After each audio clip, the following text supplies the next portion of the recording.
হজরত শাহজালাল আন্তর্জাতিক বিমানবন্দরের আমদানি কার্গো কমপ্লেক্সে আপনারা জানেন যে গত মাসের 18 তারিখে একটা ভয়াবহ অগ্নিকাণ্ড হয়েছিল। সেইটার অগ্নিকাণ্ডের আজকে যে রিপোর্টটা পেশ করা হয়েছে, তদন্ত রিপোর্ট, সেটার উপরে আলোচনা হয়েছে। তা এটার যেগুলো চুম্বক অংশ সেগুলো আমি বলছি, যেগুলো ফাইন্ডিংস ছিল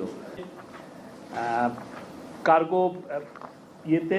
এবং এর আগে প্রথম যে অবস্থাটা ছিল যে এই তদন্ত কমিটি পেয়েছেন যে বিভিন্ন কুরিয়ার এজেন্সির জন্য নির্ধারিত 48টি ছোট ছোট লোহার খাঁচার অফিস ছিল সেখানে।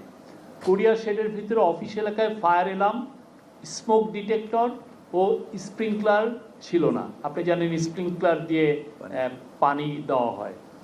কোনো অগ্নি নির্বাপক হাইড্রেন্ট ছিল না।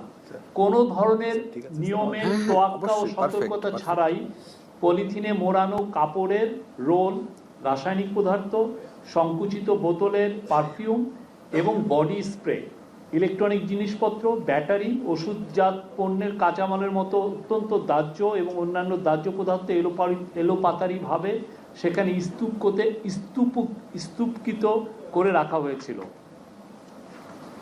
আচ্ছা, আগুনটা লাগে হচ্ছে 2:09 এবং প্রথম এইটা দৃশ্যমান হয় স্মোক হচ্ছে 2:15